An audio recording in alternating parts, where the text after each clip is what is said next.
እንደሚታወቀው በሀገራችን ያለው አንጋፋው ዩኒቨርሲቲ የአዲስ አበባ ዩኒቨርሲቲ ባለፈው በታህሳስ ወር በተካሄደው ግጭት ሳቢያ መዘጋቱ ይታወሳል።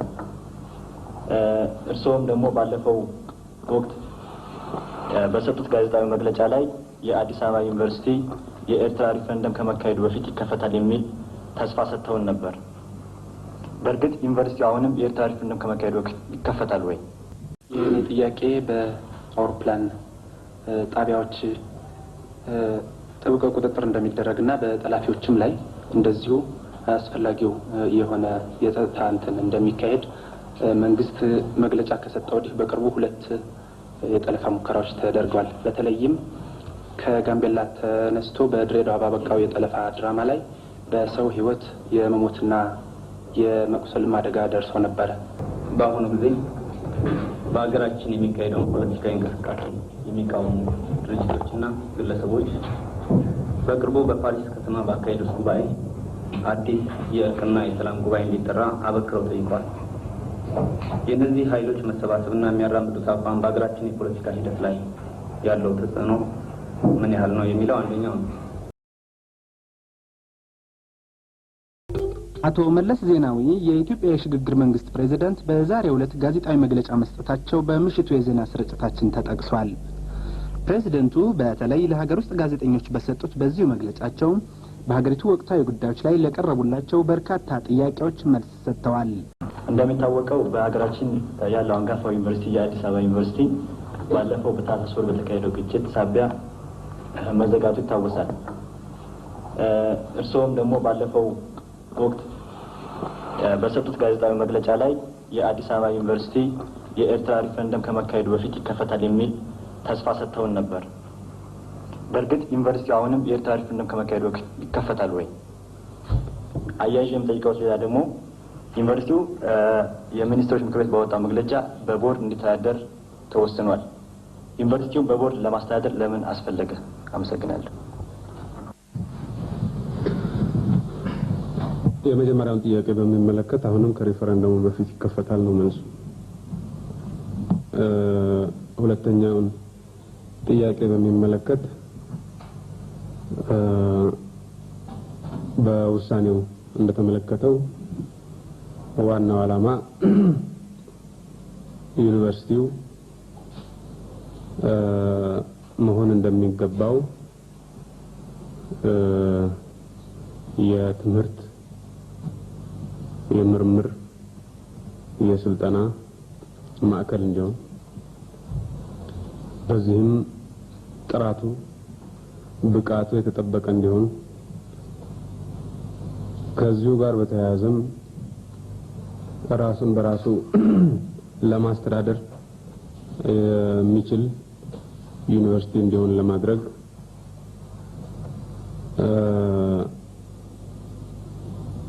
ሰፋ ያለ እንቅስቃሴና ጥረት እንደሚያስፈልግ ስለታመነበት የዩኒቨርሲቲውን ጥራት እና ብቃት የሚጠበቅበት ሁኔታ ለማመቻቸት በተቻለ ፍጥነት ዩኒቨርሲቲው የራሱ ቻርተር ኖሮት ራሱን በራሱ የሚያስተዳድር ዩኒቨርሲቲ እንዲሆን የሚያስፈልጉ እርምጃዎችን ለመውሰድና ሁኔታዎችን ለማመቻቸት ተብሎ የተደረገ ውሳኔ ነው። ይህን ጥያቄ በአውሮፕላን ጣቢያዎች ጥብቅ ቁጥጥር እንደሚደረግና በጠላፊዎችም ላይ እንደዚሁ አስፈላጊው የሆነ የጸጥታ እንትን እንደሚካሄድ መንግስት መግለጫ ከሰጠ ወዲህ በቅርቡ 2 የጠለፋ ሙከራዎች ተደርገዋል። በተለይም ከጋምቤላ ተነስቶ በድሬዳዋ ባበቃው የጠለፋ ድራማ ላይ በሰው ሕይወት የመሞትና የመቁሰል አደጋ ደርሶ ነበር። መንግስት ይህንን የወሰደው ሌላ አማራጭ እርምጃ ነው ወይንስ ይህ ደግሞ በሲቪል የመንገደኞች አውሮፕላን ላይ የምድር ላይ ወታደራዊ ጥቃት በመፈጸሙ በኢትዮጵያ አየር መንገድና በመንግስት ላይ አመኔታን እና መጥፎ ስምን አያስከትልም ወይ የሚል ነው። አመሰግናለሁ። ከጋምቤላ የተጠለፈውን አውሮፕላን በሚመለከት አውሮፕላኑ ከጋምቤላ ተጠልፎ ድሬዳዋ ባረፈበት ወቅት እና ከዛም በኋላ ከአንድ ሳምንት በላይ ከጠላፊዎቹ ጋር በተለያየ መልኩ ድርድር ሲካሄድ ቆይቷል። ድርድር ከተካሄደ በኋላ ሰዎቹ ጉዳዩን በሰላማዊ መንገድ ለመጨረስና እጃቸውን ለመስጠት ዝግጁ አለመሆናቸው ከተረጋገጠ በኋላ የተሳፋሪዎቹም ሕይወትና ጤንነት ያረገዙ ሴቶችም ነበሩ፣ ሽማግሌዎችም ነበሩ። የእነዚህ ሕይወትና ጤንነት አደጋ ላይ እየወደቀ መሆኑ ስለታወቀ በቂ ጥናትና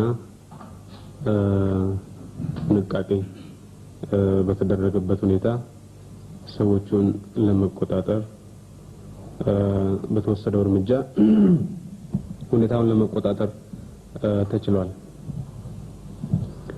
ይህ በኢትዮጵያ መንግስትና በኢትዮጵያ አየር መንገድ ላይ ምን አይነት ተጽዕኖ ይኖራል የሚለውን በሚመለከት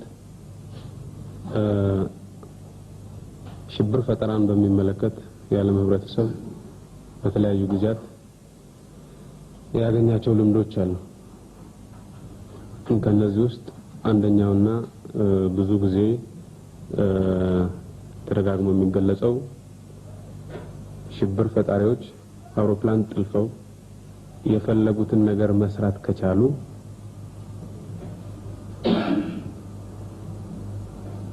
በብዙ እጥፍ የሽብር ፈጠራ ስራ ያድጋል የሚል አመለካከት አለ። ሽብር ፈጣሪዎች ሽብር ፈጠራ የሚያዋጣቸው መሆኑን ካወቁ በጣም ሰፊ የሽብር ፈጠራ ስራ ይካሄዳል። ስለሆነም በምንም አይነት ምክንያት የሽብር ፈጠራ ስራ የማያዋጣ መሆኑን ማወቅ አለባቸው። ይህንን ማስገንዘብ ያስፈልጋል የሚል ይህ የኢትዮጵያ መንግስት አቋም አይደለም፣ ወይም የኢትዮጵያ መንግስት አቋም ብቻ አይደለም፣ የመላው ዓለም ህብረተሰብ አቋም። ከተሳፋሪዎች ደህንነት ማኳያ ሲታይ እነዚህ ጠላፊዎች ተሳክቶላቸው ቢሆን ኖሮ ሌሎች ጠላፊዎች እንደዚህ እንሞክራለን ብለው በሚያደርጉት እንቅስቃሴ የብዙ የወደፊት የኢትዮጵያ አየር መንገድ ተሳፋሪዎች ደህንነት በባሰ አደጋ ላይ የሚቀመጥበት ሁኔታ ሊፈጥር ይችል ነበር። የሽብር ፈጠራ ስራ እንደማያዋጣ በተግባር ሲታይ የወደፊት የኢትዮጵያ አየር መንገድ ተሳፋሪዎች ደህንነት ይበልጥ የተረጋገጠ ይሆናል። በአውሮፕላን ጠላፊዎች ላይ እርምጃ የመውሰድ እንቅስቃሴ የተጀመረው ዛሬም አይደለም። ከዚህ በፊት በጣም ብዙ ሙከራዎች፣ እርምጃዎች በሌሎች ሀገሮች ተወስደዋል። አንዳንዶቹ የተሳኩ ነበሩ፣ አንዳንዶቹ በጣም መጥፎ ውጤት የነበራቸው ነበሩ። በእኛ ሁኔታ የተካሄደው ስራ በአጠቃላይ ሲታይ በጣም የተሳካ ነበር ማለት ይቻላል። እኔ እስከማውቀው ድረስ በመጨረሻው እርምጃ የቆሰለ አንድ ተሳፋሪ እንዳለ ነው። ከዛ በፊት ተሳፋሪዎቹ ራሳቸው በወሰዱት እርምጃ ከአውሮፕላኑ አምልጠው በሚመጡበት ጊዜ እንደ 16-17 የሚሆኑ ተሳፋሪዎችና ከጠላፊዎቹ አንዱ ሸሽተው ከዛ ከአውሮፕላኑ በሚወጡበት ጊዜ ጸጥታ አስከባሪ ኃይሎች ጠላፊዎቹ ከአውሮፕላኑ ወጥተው እርምጃ ለመውሰድ ሙከራ እያደረጉ ያሉ መስሏቸው በወሰዱት እርምጃ በተተኮሰው ተኩስ አንድ ተሳፋሪ ቆስሎ ሆስፒታል ገብቶ የሞተበት ሁኔታ አለ። ስለዚህ ከተሳፋሪዎች አኳያ አንድ ተሳፋሪ ሲሞት አንድ ተሳፋሪ ቆስሏል። በእርግጥ ማንም ተሳፋሪ እንኳን መሞት መቁሰሉ መጥፎ ትርጉም አለው፣ የሚያሳዝንም ነው። ነገር ግን ተሳፋሪዎቹ በሙሉ አደጋ ላይ ወደቁበት ሁኔታ የነበረ ስለሆነ እነዚህ ተሳፋሪዎች ብቻ ሳይሆን ወደፊት ኢትዮጵያን አየር መንገድ የሚጠቀሙ ተሳፋሪዎችን በእንግዲህም የሽብር ፈጠራ ጥላ በላያቸው ላይ የሚያጠላበት ሁኔታ ሊፈጥር የሚችል ሁኔታ ስለነበረ ግልጽ የሆነና የማያሻማ እርምጃ መውሰድ አማራጭ አልነበረም። ከዚህ በፊት ከሞላ ጎደል ተሳክተዋል ተብሎ የሚታሰቡት የሽብር ፈጠራ ስራዎች፣ የአውሮፕላን ጠለፋ ስራዎች ባይካሄዱ ኖሮ ይህ ያሁኑ የጠለፋ እርምጃ ባልተካሄደ ነበር። በፊት የተካሄዱት የጠለፋ እርምጃዎች በተለያዩ አጋጣሚዎች ከጠላፊዎቹ አኳያ ከሞላ ጎደል የተሳኩ ስለነበሩ ሌሎች ጠላፊዎች አውሮፕላን እንዲጠልፉ አበረታተዋል። በቅርቡ የተወሰደው እርምጃ ሌሎች ጠላፊዎች ቢሞክሩ የሚጠብቃቸው ድል ከድሬዳዋ ጠላፊዎች ያልተለየ እንደሆነ ይገነዘቡና ይቆጠባሉ የሚል ተስፋና እምነት ነው ያለው።